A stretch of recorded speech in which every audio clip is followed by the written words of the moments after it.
Maddur colony ಗ್ರಾಮದ ರೈತರ ಜಮೀನಿನಲ್ಲಿ ಮಂಗಳವಾರ ಹುಲಿಯೊಂದು ಕಾಣಿಸಿಕೊಂಡಿದ್ದು, ಸ್ಥಳೀಯ ರೈತರ ಕಣ್ಣಿಗೆ ಹುಲಿ ಪ್ರತ್ಯಕ್ಷವಾಗುತ್ತಿದ್ದಂತೆ ಗ್ರಾಮಸ್ಥರಲ್ಲಿ ಆತಂಕದ ವಾತಾವರಣ ನಿರ್ಮಾಣವಾಗಿತ್ತು. ಈ ಕುರಿತು ಗ್ರಾಮಸ್ಥರು ಬಂಡೀಪುರ ಹುಲಿ ಸಂರಕ್ಷಿತ ಪ್ರದೇಶದ ಮದ್ದೂರು ಅರಣ್ಯ ವಲಯದ ಅಧಿಕಾರಿಗಳಿಗೆ ಮಾಹಿತಿ ನೀಡಿದರು. ತಕ್ಷಣ ಕಾರ್ಯ ಪ್ರವೃತ್ತರಾದ ಅರಣ್ಯ ಇಲಾಖಾ ಅಧಿಕಾರಿಗಳು ಗ್ರಾಮಕ್ಕೆ ತೆರಳಿ ಡ್ರೋನ್ ಮೂಲಕ ಹುಲಿಯ ಚಲನವಲನವನ್ನು ಪತ್ತೆ ಹಚ್ಚಿ ಕಾರ್ಯಾಚರಣೆ ನಡೆಸಿದ್ದರು. ಸುಮಾರು ರಾತ್ರಿ 10 ಗಂಟೆಯ ವೇಳೆಗೆ ಅರವಳಿಕೆ ಚುಚ್ಚುಮದ್ದು ನೀಡಿ ಹುಲಿಯನ್ನ ಯಶಸ್ವಿಯಾಗಿ ಸೆರೆ ಹಿಡಿಯಲಾಗಿದೆ. ಇದರಿಂದ ಆತಂಕದಲ್ಲಿದ್ದ ಗ್ರಾಮಸ್ಥರು ನಿಟ್ಟುಸಿರು ಬಿಡುವಂತಾಗಿದೆ. ಹುಲಿ ಕಾಣಿಸಿಕೊಂಡ ಹಿನ್ನೆಲೆಯಲ್ಲಿ ಈ ಭಾಗದ ರೈತರು ಹಾಗೂ ಗ್ರಾಮಸ್ಥರು ಭಯಭೀತರಾಗಿದ್ದಾರೆ. ಹುಲಿಯನ್ನ ಕೂಡಲೇ ಸೆರೆ ಹಿಡಿದು ಜನರ ಸುರಕ್ಷತೆಗೆ ಕ್ರಮ ಕೈಗೊಳ್ಳಬೇಕು ಎಂದು ಗ್ರಾಮಸ್ಥರು ಅರಣ್ಯ ಇಲಾಖೆಯನ್ನ ಒತ್ತಾಯಿಸಿದ್ದರು. ಕಾರ್ಯಾಚರಣೆಯಲ್ಲಿ ಅರಣ್ಯ ಇಲಾಖೆ ಅಧಿಕಾರಿಗಳೊಂದಿಗೆ ಡಾ ವಸೀಂ ಮಿರ್ಜಾ ಹಾಗೂ ಡ್ರೋನ್ ಪೈಲಟ್ಗಳಾದ ಕೌಶಿಕ್ ಮತ್ತು ಕಾರ್ತಿಕ್ ಸೇರಿದಂತೆ ಸಿಬ್ಬಂದಿ ಪಾಲ್ಗೊಂಡಿದ್ದರು. ಗುಂಡ್ಲುಪೇಟೆ ತಾಲೂಕಿನ ಕಸ್ಬಾ ಹೋಬಳಿ ಮಟ್ಟದ ಕ್ರೀಡಾಕೂಟದಲ್ಲಿ ಶ್ರೀ ಮದ್ದಾನೇಶ್ವರ ವಿದ್ಯಾಸಂಸ್ಥೆಯ 14 ವರ್ಷದೊಳಗಿನ ವಿದ್ಯಾರ್ಥಿಗಳು ಉತ್ತಮ ಸಾಧನೆ ಮಾಡಿದ್ದಾರೆ. ಬಾಲಕರ ವಿಭಾಗದ 600 ಮೀಟರ್ ಹಾಗೂ 400 ಮೀಟರ್ ಓಟದಲ್ಲಿ ಪ್ರಥಮ, 200 ಮೀಟರ್ ಓಟದಲ್ಲಿ ದ್ವಿತೀಯ ಸ್ಥಾನ ಪಡೆದಿದ್ದಾರೆ. ಬಾಲಕಿಯರ ವಿಭಾಗದ 400 ಹಾಗೂ 100 ಮೀಟರ್ ಓಟದಲ್ಲಿ ದ್ವಿತೀಯ ಸ್ಥಾನ ಪಡೆದಿದ್ದಾರೆ. ಇದೇ ವೇಳೆ ಬಾಲಕರ ಕಬಡ್ಡಿ ಹಾಗೂ ವಾಲಿಬಾಲ್ನಲ್ಲಿ ಪ್ರಥಮ ಸ್ಥಾನ ಪಡೆದು ತಾಲೂಕು ಮಟ್ಟದ ಕ್ರೀಡಾಕೂಟಕ್ಕೆ ಆಯ್ಕೆಯಾಗಿದ್ದಾರೆ. ವಿಜೇತ ವಿದ್ಯಾರ್ಥಿಗಳಿಗೆ ಹಾಗೂ ತರಬೇತಿ ನೀಡಿದ ದೈಹಿಕ ಶಿಕ್ಷಣ ಶಿಕ್ಷಕರಿಗೆ ಸಂಸ್ಥೆಯ ಅಧ್ಯಕ್ಷರು, ಕಾರ್ಯದರ್ಶಿ ಹಾಗೂ ಮುಖ್ಯ ಶಿಕ್ಷಕರು ಅಭಿನಂದನೆ ಸಲ್ಲಿಸಿದ್ದಾರೆ. ಎಲ್ಲ ಶುಭ ಸಮಾರಂಭಗಳಿಗೆ ಶುದ್ಧ ಹಾಗೂ ಸುರಕ್ಷಿತ ಬಿಸ್ಲರಿ ಕುಡಿಯುವ ನೀರು ರಿಯಾಯಿತಿ ದರದಲ್ಲಿ ಲಭ್ಯ. ಹಿಂದೆ ಸಂಪರ್ಕಿಸಿ.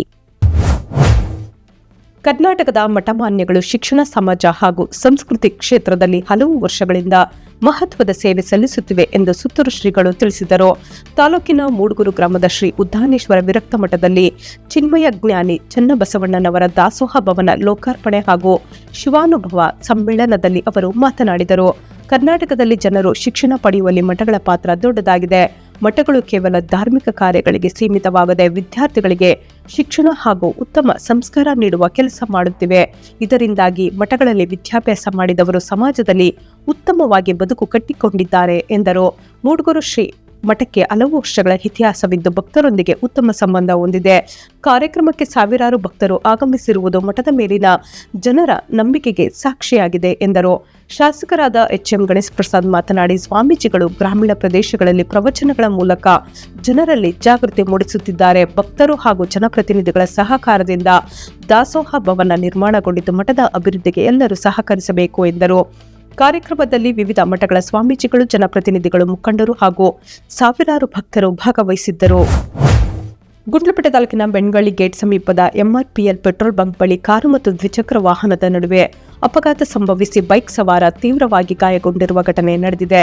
ಸೂರ್ಯಕಾಂತಿ ಹೂವಿನ ಫೋಟೋ ತೆಗೆಯುವ ಉದ್ದೇಶದಿಂದ ಕಾರು ಚಾಲಕ ರಸ್ತೆಯ ಎಡಭಾಗಕ್ಕೆ ಏಕಾಏಕಿ ವೇಗವಾಗಿ ಕಾರನ್ನು ತಿರುಗಿಸಿದ ಪರಿಣಾಮ ಎದುರಿನಿಂದ ಬರುತ್ತಿದ್ದ ದ್ವಿಚಕ್ರ ವಾಹನ ನಿಯಂತ್ರಣ ತಪ್ಪಿ ಕಾರಿಗೆ ಡಿಕ್ಕಿ ಹೊಡೆದಿದೆ ಎನ್ನಲಾಗಿದೆ. ಅಪಘಾತದಲ್ಲಿ ಬೈಕ್ ಸವಾರನಿಗೆ ತೀವ್ರ ಗಾಯಗಳಾಗಿದ್ದು ಸ್ಥಳೀಯರು ಗಾಯಾಳುವನ್ನ ತಕ್ಷಣ ಗುಂಡ್ಲುಪೇಟೆ ಸಾರ್ವಜನಿಕ ಆಸ್ಪತ್ರೆಗೆ ದಾಖಲಿಸಿದ್ದಾರೆ. ಬದಲಾಗುತ್ತಿರುವ ಜೀವನ ಶೈಲಿ, ಆಹಾರ ಪದ್ಧತಿ ಹಾಗೂ ಅತಿಯಾದ ಮೊಬೈಲ್ ಬಳಕೆಯಿಂದ ಕಣ್ಣಿನ ಸಮಸ್ಯೆಗಳು ಹೆಚ್ಚಾಗುತ್ತಿವೆ. ಸಮಸ್ಯೆ ಕಂಡುಬಂದ ಕೂಡಲೇ ವೈದ್ಯರನ್ನು ಸಂಪರ್ಕಿಸಿ ಚಿಕಿತ್ಸೆ ಪಡೆಯಬೇಕು ಎಂದು ಅರವಿಂದ್ ಕಣ್ಣಿನ ಆಸ್ಪತ್ರೆಯ ಸಂಪರ್ಕಾಧಿಕಾರಿ ಬಿ ವಿಜಯಕಾಂತ್ ಸಲಹೆ ನೀಡಿದರು. ತೆರಕನಂಬಿ ಗ್ರಾಮದಲ್ಲಿ ಶ್ರೀ ದಾಸಬಣಜಿಗ ಟ್ರಸ್ಟ್ ಹಾಗೂ ಯುವಕರ ಸಂಘದ ಸಹಯೋಗದಲ್ಲಿ ನಡೆದ ಉಚಿತ ಕಣ್ಣಿನ ತಪಾಸಣಾ ಶಿಬಿರ ಉದ್ಘಾಟಿಸಿ ಅವರು ಮಾತನಾಡಿದರು. ಮಕ್ಕಳು ಹಾಗೂ ಯುವಕರಲ್ಲಿಯೂ ಕಣ್ಣಿನ ತೊಂದರೆಗಳು ಹೆಚ್ಚಾಗಿ ಕಾಣಿಸಿಕೊಳ್ಳುತ್ತಿವೆ. ಸಕ್ಕರೆ ಕಾಯಿಲೆಯಿಂದ ಕಣ್ಣಿನ ಆರೋಗ್ಯದ ಮೇಲೂ ಪರಿಣಾಮ ಬೀರುವ ಸಾಧ್ಯತೆ ಇರುವುದರಿಂದ ನಿರ್ಲಕ್ಷ್ಯ ಮಾಡದೆ ಸೂಕ್ತ ಚಿಕಿತ್ಸೆ ಪಡೆಯಬೇಕು ಎಂದರು. ಶಿಬಿರದಲ್ಲಿ ಒಟ್ಟು 200 ಮಂದಿಯನ್ನ ತಜ್ಞ ವೈದ್ಯರಾದ ಡಾ ಕೃತಿನ್ ಶಾ ಹಾಗೂ ಡಾ ಹರಿಕುಮಾರ್ ಮತ್ತು ಸಿಬ್ಬಂದಿ ತಪಾಸಣೆ ನಡೆಸಿದರು. ಪೊರೆ, ಗ್ಲಕೋಮಾ, ನೀರು ಸೋರುವಿಕೆ, ಹತ್ತಿರ ದೂರದೃಷ್ಟಿ ದೋಷ ಸೇರಿದಂತೆ ವಿವಿಧ ಕಣ್ಣಿನ ಸಮಸ್ಯೆಗಳನ್ನು ಪರಿಶೀಲಿಸಲಾಯಿತು. ಶಸ್ತ್ರಚಿಕಿತ್ಸೆ ಅಗತ್ಯವಿದ್ದ 45 ಮಂದಿಯನ್ನ ಕೊಯಮತ್ತೂರಿಗೆ ಕರೆದೊಯ್ಯಲಾಯಿತು. ಶ್ರೀ ದಾಸಬಣಜಿಗ ಟ್ರಸ್ಟ್ ಅಧ್ಯಕ್ಷ ಟಿ ನಾಗೇಂದ್ರ, ಉಪಾಧ್ಯಕ್ಷ ಎ ಗಣೇಶ್, ಕಾರ್ಯದರ್ಶಿ ಟಿಎಸ್ ವಿನೋದ್ ಕುಮಾರ್, ಯುವಕರ ಸಂಘದ ಅಧ್ಯಕ್ಷ ಜೆ ಶಿವಕುಮಾರ್ ಸೇರಿದಂತೆ ಸಂಘದ ಪದಾಧಿಕಾರಿಗಳು ಮತ್ತು ಈರೋಡ್ ಲಯನ್ಸ್ ಕ್ಲಬ್ನ ಪ್ರತಿನಿಧಿಗಳು ಉಪಸ್ಥಿತರಿದ್ದರು. ಪ್ರವಾದಿ ಮೊಹಮ್ಮದ್ ಅವರ ಜನ್ಮದಿನದ ಅಂಗವಾಗಿ ಪಟ್ಟಣದಲ್ಲಿ ಈದ್ ಮಿಲಾದ್ ಹಬ್ಬವನ್ನು ಮುಸ್ಲಿಂ ಸಮುದಾಯದವರು ಭಕ್ತಿಭಾವ ಹಾಗೂ ಸಂಭ್ರಮದಿಂದ ಆಚರಿಸಿದರು. ಈದ್ ಮಿಲಾದ್ ಅಂಗವಾಗಿ ಮಸೀದಿಗಳಲ್ಲಿ ವಿಶೇಷ ಪ್ರಾರ್ಥನೆ, ಧಾರ್ಮಿಕ ಕಾರ್ಯಕ್ರಮಗಳು ಹಾಗೂ ಪ್ರವಚನಗಳು ನಡೆದವು. ಪಟ್ಟಣದ ಪ್ರಮುಖ ಬೀದಿಗಳಲ್ಲಿ ಅಲಂಕಾರ ಮಾಡಲಾಗಿದ್ದು ಮುಸ್ಲಿಂ ಸಮುದಾಯದವರು ಪರಸ್ಪರ ಶುಭಾಶಯ ವಿನಿಮಯ ಮಾಡಿಕೊಂಡರು. ಹಬ್ಬದ ಹಿನ್ನೆಲೆಯಲ್ಲಿ ವಿವಿಧೆಡೆ ಅನ್ನದಾನ ಹಾಗೂ ಸಿಹಿ ವಿತರಣೆ ಸೇರಿದಂತೆ ಹಲವು ಕಾರ್ಯಕ್ರಮಗಳನ್ನು ನಡೆಸಲಾಯಿತು. ಮಕ್ಕಳು, ಯುವಕರು ಹಾಗೂ ಹಿರಿಯರು ಸೇರಿದಂತೆ ಹೆಚ್ಚಿನ ಸಂಖ್ಯೆಯಲ್ಲಿ ಸಾರ್ವಜನಿಕರು ಕಾರ್ಯಕ್ರಮಗಳಲ್ಲಿ ಭಾಗವಹಿಸಿದ್ದರು. ಕೃಷಿ ಇಲಾಖಾ ವತಿಯಿಂದ 2026-27ನೇ ಸಾಲಿನ ಮುಂಗಾರು ಹಂಗಾಮಿನ ಕೃಷಿ ಪ್ರಶಸ್ತಿ ಯೋಜನೆಯಡಿ ಬೆಳೆ ಸ್ಪರ್ಧೆಗೆ ರೈತರು ಹಾಗೂ ರೈತ ಮಹಿಳೆಯರಿಂದ ಆನ್ಲೈನ್ ಮೂಲಕ ಅರ್ಜಿ ಸಲ್ಲಿಸಲು ಸೂಚಿಸಲಾಗಿದೆ. ರೈತರ ಶ್ರಮ ಹಾಗೂ ಕೃಷಿ ಕ್ಷೇತ್ರದಲ್ಲಿನ ಸಾಧನೆಯನ್ನು ಗುರುತಿಸಿ ರಾಜ್ಯ, ಜಿಲ್ಲಾ ಹಾಗೂ ತಾಲೂಕು ಮಟ್ಟದಲ್ಲಿ ಕೃಷಿ ಪ್ರಶಸ್ತಿ ನೀಡಲಾಗುತ್ತಿದೆ. ಆಸಕ್ತ ರೈತರು ಕಿಸಾನ್ ಪೋರ್ಟಲ್ನಲ್ಲಿ ಸಿಟಿಜನ್ ಲಾಗಿನ್ ಅಥವಾ ರೈತ ಸಂಪರ್ಕ ಕೇಂದ್ರದ ಮೂಲಕ ತಮ್ಮ FIID ಸಂಖ್ಯೆಯನ್ನು ಬಳಸಿ ಅಗತ್ಯ ದಾಖಲೆಗಳೊಂದಿಗೆ ಅರ್ಜಿ ಸಲ್ಲಿಸಬಹುದಾಗಿದೆ. ಬೆಳೆ ಸ್ಪರ್ಧೆಗೆ ಯಾವುದೇ ಅರ್ಜಿ ಶುಲ್ಕ ಇರುವುದಿಲ್ಲ. ತಾಲೂಕು ಮಟ್ಟದ ಸ್ಪರ್ಧೆಯಲ್ಲಿ ಪ್ರಥಮ ಬಹುಮಾನ 15,000, ದ್ವಿತೀಯ 10,000 ಹಾಗೂ ತೃತೀಯ 5,000 ನೀಡಲಾಗುತ್ತದೆ. ಜಿಲ್ಲಾ ಮಟ್ಟದಲ್ಲಿ ಕ್ರಮವಾಗಿ 30,000, 25,000 ಹಾಗೂ 20,000 ಮತ್ತು ರಾಜ್ಯ ಮಟ್ಟದಲ್ಲಿ 50,000, 40,000 ಹಾಗೂ 35,000 ಬಹುಮಾನ ನಿಗದಿಪಡಿಸಲಾಗಿದೆ.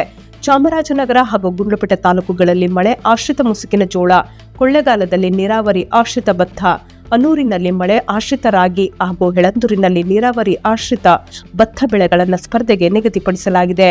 ಮುಂಗಾರು ಹಂಗಾಮಿನ ಬೆಳೆ ಸ್ಪರ್ಧೆಗೆ ಅರ್ಜಿ ಸಲ್ಲಿಸಲು ಆಗಸ್ಟ್ 31 ಕೊನೆಯ ದಿನವಾಗಿದೆ.